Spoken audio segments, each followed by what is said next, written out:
SEC, the Friday Tembos, the Sulumesis can show us what they own. They should show the Zambian people what they have. Unlike them just saying, no, that is corrupt. I mean, you failed to build a toilet and you tell us that we're corrupt. We're damn ready for them. Is there any secret behind your attire? It's a black day for me. It's a Black Friday. I'm a Muslim. I've got to go for prayers. Whether detained or not, I'm going to meet them head on.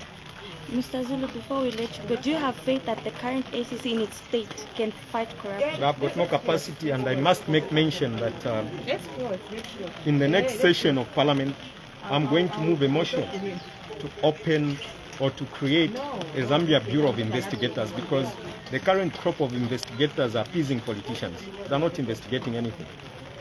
They're not investigating anything, and I've got no capacity. Let us investigate them today. Let us go to PACA. Let us go to Minister of Lands.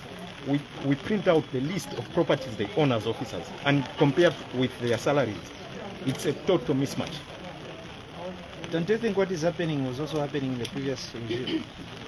What do you mean? Arresting the opposition. Of course, they were arrested, but the country needs to heal. We can't continue on this projection. For how long are we going to be vindictive? The country needs healing. When President Rupiah Banda won the election, did you see him victimize the Honorable Magande? No. He didn't do that. But why should we continue? The country is suffering. The country is sick. What we need right now is healing. Mr. Zulu, I would like you to just elaborate more. Do you feel the fight against corruption is centered on region or tribal lines? Of course, look, tell me which regions are being victimized. If it's your northeastern province, it's a northern region. That's it. Tell me one name that is from northwestern, western, or southern. One name. Just one name out of 18 million Zambians. It's a region of height. There are no two ways about it. Tell me one name that you've heard of. Honorable, you have called on former President Arabi to be active and also to just chip in. What role do you want him to play?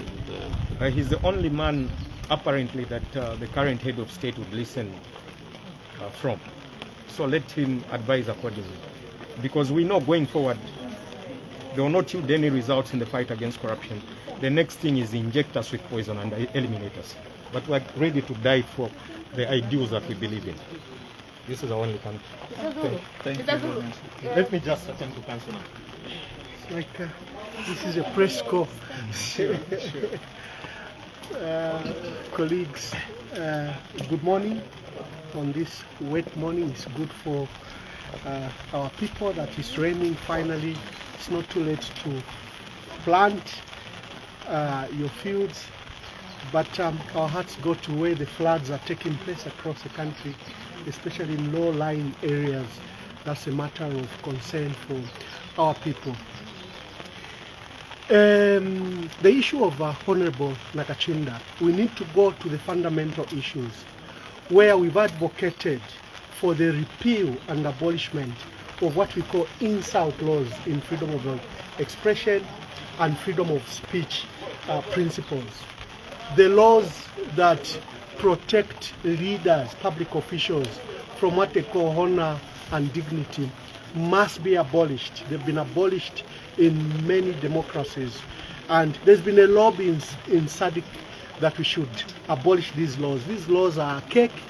They are from colonial era.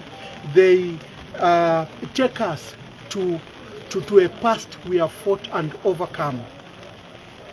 Criminal defamation should not exist on our books. What should exist there is civil defamation, where you can take someone to court if you think that they've demeaned your honor, your dignity, or they've said something untrue about you, or they've expressed expressions that may be false or cast you in bad light. These are civil matters. They should never be criminal. The matter that Honorable Nakachinda is facing is a matter bordering on what we call insult laws, where you say something against a public official, such as the head of state, and they bring you here, they criminalize the process. So my call is we should use this case, the courts should use the case of Nakachinda and these other cases to abolish these laws. They do not need to exist in our democracy. Infumu itukwa kumbali. You shouldn't worry about people insulting you. It should never be an issue. Of course, I call for clean politics. I call for issue-based politics. I call for politics that discusses development and matters that affect our people. But as we cultivate this democracy, we should never allow these laws to sit on our statute books. The insult laws. They are colonial, old, and we should outlaw them. Mr. Mwamba, some people believe the presidential directive to detain someone without is just rhetorical. Do you believe in that as well?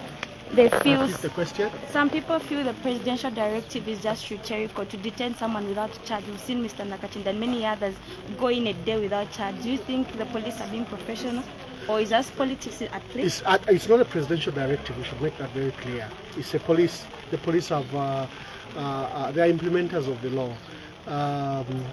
The detention should not be more than 24 hours. They should arraign and bring such a person before a court of law.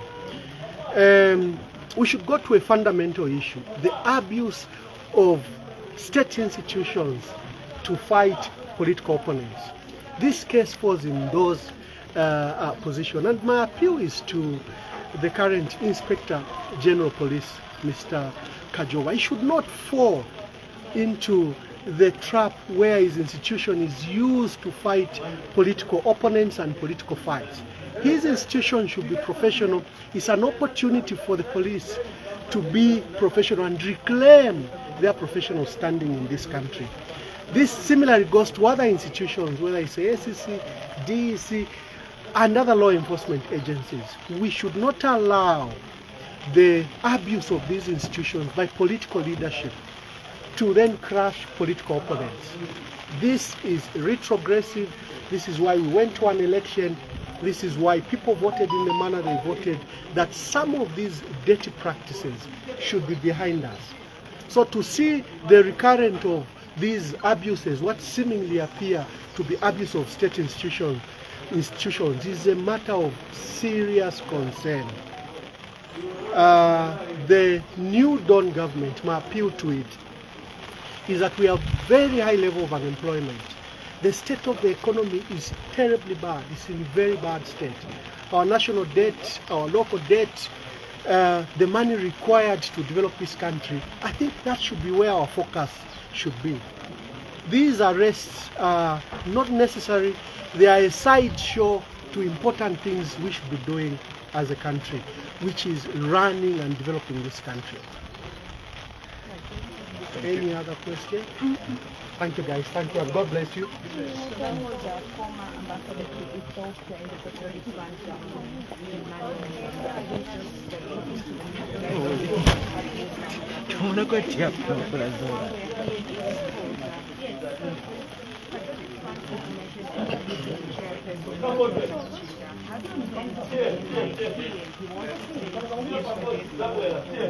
and caution on violence in Kawata constituency during campaigns, and this is also to section 91 of the legislature, as well as defamation program. This is especially now the reason why all these petitions are being is because they want to understand the because yesterday I was just without any charge, and this morning senior security plant officials are here just to offer solidarity as well as get more information. Earlier on we did have an interview with the member of parliament, that is Mumia Zulu, who is also here just to make mention that Mumia has also been summoned by the Anti-Corruption Commission. He is here and explains that Kambela card. the lawyers that are supposed to go with him to the particular here and such cannot go alone, cannot make an appearance before the SEC alone, and that is why he is here just to ensure that his lawyers accompany him. So we will take this chance to speak to Mr. Mnia Zulu, who has just come out. Mr. Mnia Zulu, for the sake of the live coverage, would like to understand why you have come here. My lawyers were here, so from here I'm now headed for the Anti-Corruption Commission. I don't want them to say I was not cooperative, because they were calling me when I was in the constituency. I called them on Monday, I told them I'm back. Can you give me a day? They said they'll call back. They didn't call me back on Monday, they didn't call me back on Tuesday. I called them on Wednesday. I said, look, time is running out. And they gave me a day today. Do you know why you've been summoned?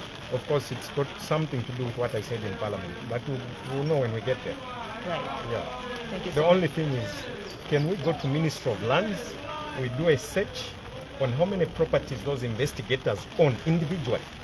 They should not just harass citizens behind the banner of saying we're fighting corruption. There's no fight against corruption. They want to appear to be fighting corruption. That's what I do. Right.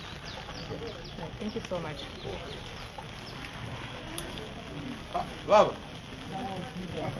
Table remove. And he says he's making his way to the Anti-Corruption Commission.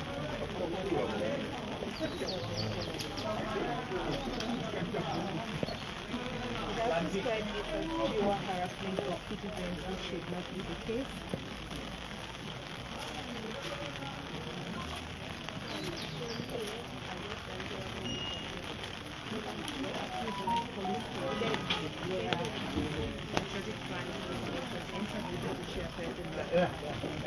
What he can yesterday.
So my report is that the unit came kicking off.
No, bosses.